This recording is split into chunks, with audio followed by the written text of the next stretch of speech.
예, 오늘 이렇게 중요한 자리에 불러주셔서 감사합니다. 저에게 맡겨진 주제는 기후 변화, 또 기후 위기입니다. 제가 오늘 10분 동안 말씀드릴 내용을 한마디로 요약하자면, 이제 기후 문제는 환경 문제를 넘어 경제 문제다. 기후 문제는 환경 문제를 넘어 경제 문제다라는 것이죠. 그래서 그것이 왜 그러한지, 특별히 이 동북아 3국, 한국, 중국, 일본에 있어서 이 기후 문제는 공통적으로 다가오는 것도 있고 또 차이점도 있기 때문에 이런 것을 우리가 앞으로 어떻게 잘 협력을 통해서 문제를 해결해 나갈 수 있을 것인가, 굉장히 중요한 부분이라고 생각합니다. 최근에는 이 기후 문제라는 것을 신기후, 신안보 문제로 이렇게 이제 이해하고 있을 정도로 이게 안보적으로도 굉장히 중요한 그런 이슈가 되기 때문에 그런 차원에서 이야기를 들어주시면 감사하겠습니다. 제가 이제 몇 슬라이드에 보여드리고자 하는 그림은 인류가 더 잘 살기 위해서, 경제학적으로는 이것을 경제 성장이라고 하죠. 더 잘 살기 위해서 어떤 노력을 해왔고 그 성과는 무엇이었는지, 그리고 그 과정에서 인류가 생각지 못했던 그러한 문제는 어떤 것이 생겼는지를 한번 보여드리고자 합니다. 예, 네덜란드의 경제사학자들이 그린 지난 2000년 동안의 인류의 경제 성적표입니다. 예, 보시는 대로 우리가 근대적 의미의 경제 성장이라고 하는 것은 지난 200년 동안의 산물이다라는 것이죠. 아주 극단적인 그런 그림을 보여주고 있습니다. 초기 1800년에는 사실상의 경제 성장이라는 것은 보기 힘들었고 19세기 초반부터 현재까지 인류는 아주 급속한 200년 이상 연 2.5% 이상의 실질 경제 성장을 달성해 왔다라는 것이죠. 여기에 이제 후반부에 일본, 또 한국, 중국의 순으로 또 세계 경제 성장에 기여한 부분도 굉장히 많이 있습니다. 무엇이 이것을 가능하게 했는가? 이것은 모든 경제학자들의 관심사하고요. 이 다음 그림을 보시면 바로 화석 연료의 대량 사용이, 그렇죠? 지난 200년 동안에 석탄, 석유, 가스라고 하는 이 화석 연료의 대량 사용이 인류가 개발해낸 기술과 서로 연결이 되어 지난 200년 동안에 고속 성장을 가능하게 했다. 특히 이제 20세기 들어서는 이 세 가지 에너지원이 결합된 전기가 또 대량으로 생산되면서 더욱 새로운, 과거에는 상상도 못했던 이러한 디지털 시대를 또 맞이하고 있는 상황입니다. 여기까지는 사실 인류가 굉장히 행복한 성공 스토리를 키워왔다, 이렇게 이야기를 할 수 있겠고요. 문제는 이제 다음 그림인 거죠. 바로 이 과정에서 이산화탄소가 이렇게 배출됐다고 하는 것입니다.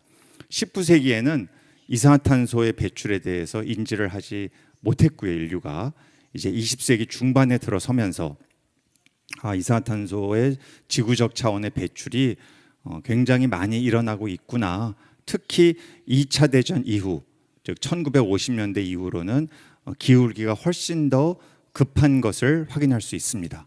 그렇죠? 그만큼 이제 전후에 전 세계가 경제 성장에 돌입하면서 탄소 배출은 더욱 가속화됐다, 이렇게 말씀드릴 수 있겠습니다. 자, 그 결과 이게 2023년도의 지구의 월별 지구 온도입니다. 평균 온도죠. 산업혁명기, 즉 1850년대 정도의 지구 온도를 0도라고 했을 때 그 뒤로 어떻게 지구 온도가 달라져 왔는가를 보여주는 그런 그림입니다.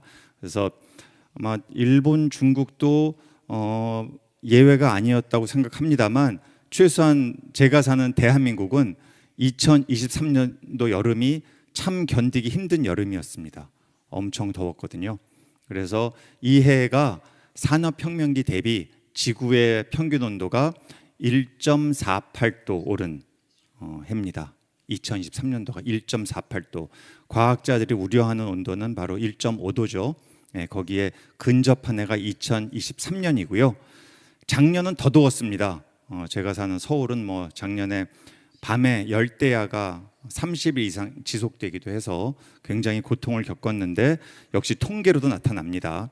2024년도의 지구 온도는 2023년도를 넘어서서 이제 1.6도까지 코페르니쿠스라고 하는 유럽 연합의 권위 있는 기후를 관측하는 기관인데요.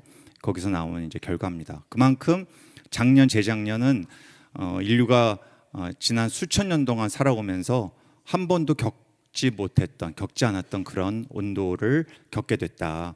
이것은 지난 200년 동안에 경제 성장을 위해서 열심히 달려와서 화석 연료를 사용한 결과물이다라는 거죠.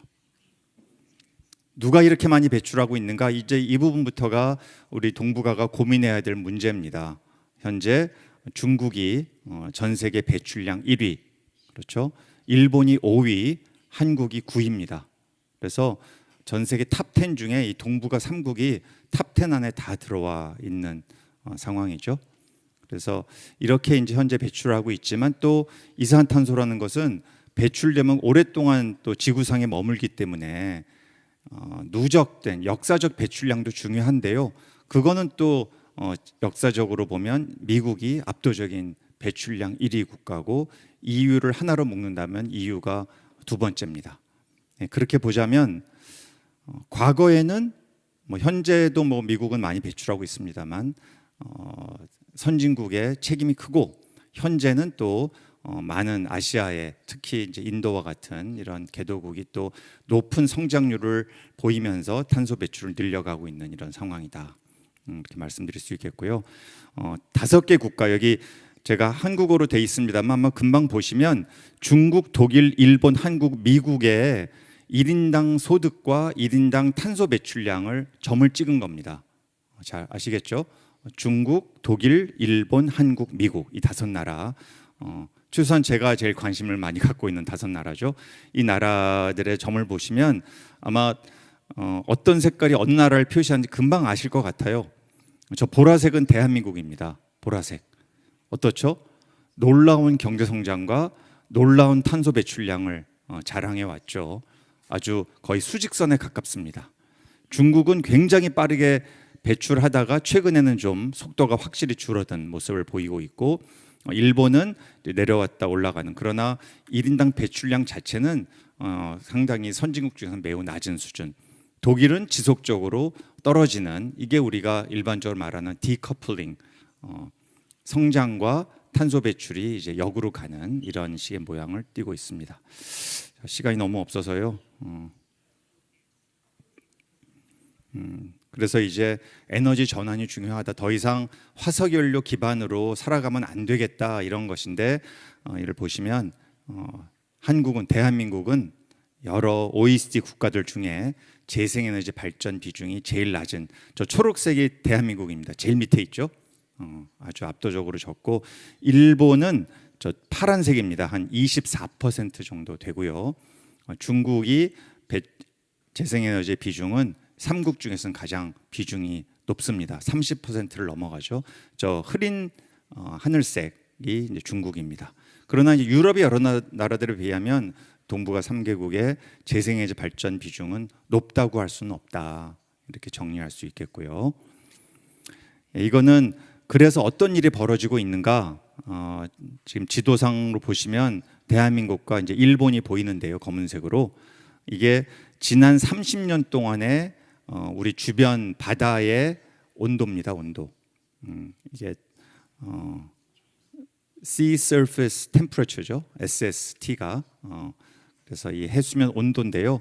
빨갈수록 이제 지난 30년 동안 현재가 더 물이 이제 더워졌다는 것인데 온도가 높아진 것인데 역시 보시는 대로 빨간색 부분이 특히 이 북서태평양 지역에 많이 이 결과물이 무엇이죠? 어종이 달라지고 있다. 특히 한국 같으면 오징어 많이 먹는데 오징어가 안 잡힙니다. 이런 것들이 이제 그 변화죠. 바로 옆에 있는 그림을 보시면 이거는 1940년부터 이 북서태평양 지역의 11월의 평균 해수면 온도입니다.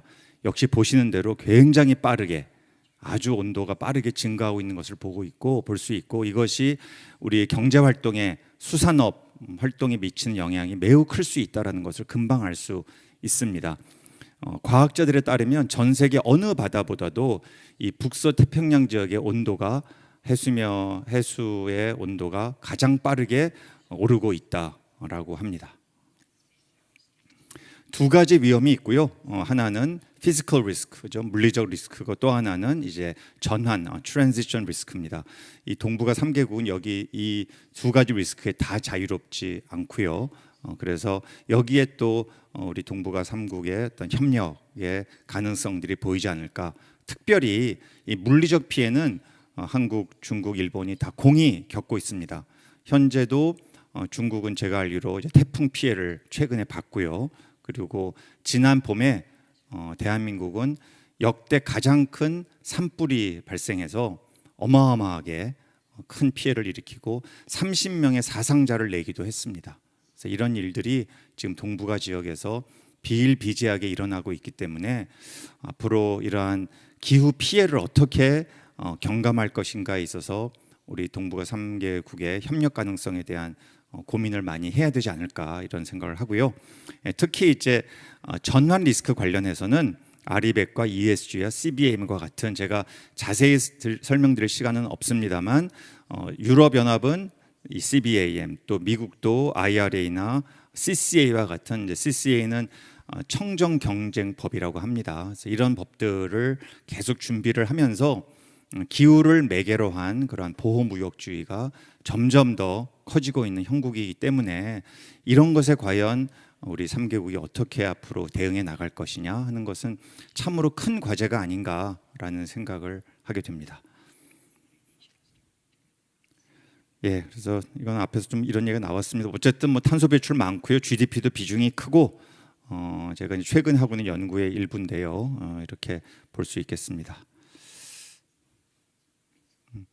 만약에 유럽 연합이 탄소 국경 조정 제도 이 CBAM 카본 보더 어저스먼트 메커니즘을 이제 도입하게 될 경우 내년 아니라 아마 내후년으로 1년 연기되는 것 같습니다만 이랬을 때 제가 시뮬레이션을 해봤습니다. 그래서 50톤당 50달러의 CBAM을 도입할 경우 또는 전기 사용과 같은 간접 배출까지 포함할 경우 보면 국가별로 조금씩 충격은 다를 수 있다. 상대적으로 일본의 그러한 충격이 특히 철강 산업에 있어서는 상대적으로 적은 것을 확인할 수가 있습니다. 특히 이제 중요한 것은 앞으로 우리가 어떤 성장 경로를 어떤 과정을 겪느냐에 따라서 특히 탄소 배출을 줄인다고 했을 때 각국에 미치는 GDP의 부정적 영향이 달라질 수 있다. SSP 1, 2, 3는 하나의 이제 경로의 시나리오고요. 특히 이런 3처럼 지역 간에 서로 경쟁하고 서로 협력하지 못하고 이른바 race to the bottom, 그러니까 서로 탄소 배출을 하고 이렇게 될 경우에는 피해가 너무 커지기 때문에 이 동북아 6개국, 이제 한중일을 포함한 6개국의 GDP의 감소라는 것은 어마어마하게 발생할 수 있다. 이걸 위해서라도 이런 것을 막기 위해서라도 국가 간의 협력, 서로 간의 탄소 배출을 줄이려는 노력, 기술 협력, 또 피해에 공동 대응하는 모습 이런 것들이 필요하지 않겠는가 이런 말씀 드리고요. 이건 한국이니까 넘어가겠습니다. 네, 마지막으로 이제 이것도 올해 나온 보고서인데요. 호주의 연구소에서 나온 보고서입니다. 주요 이 동북아 싱가포르와 뉴질랜드를 포함해서 호주까지 포함해서 이 국가들의 이 지역에서의 아시아판 CBAM을 할 수 있지 않겠는가? 즉 카본 클럽을 만드는 것이죠. 이 지역에 마치 EU가 그렇게 하고 있듯이 이제 그러기 위해서는 우리가 공통된 탄소 가격을 부과를 해야 하는데 사실은 국가적으로 지금 보면 차이가 많습니다. 한국은 가장 배추권 거래제의 도입에서 앞서간 나라지만 톤당 가격이 매우 낮고요. 현재 7달러가 채 되지 않습니다. 6.8달러. 중국은 계속 확대하고 있는 상황이고 한 13달러 정도 되고 일본은 아직 배추권 거래제 시행하고 있지 않습니다. 이런 어떤 국가 간의 또 차이가 있기 때문에 이런 것을 우리가 공통 의제로 해서 과연 앞으로 이 지역에서의 공통적인 탄소 배출에는 가격을 부과해서 이런 것이 가져올 부담도 있지만 동시에 이것이 전 세계적인 기후 변화 완화에 기여하고 우리 지역의 탈탄소 경쟁력을 높이는 데 기여할 수 있는 그런 길이 될 수 있지 않을까 한번 말씀을 드립니다. 예, 감사합니다.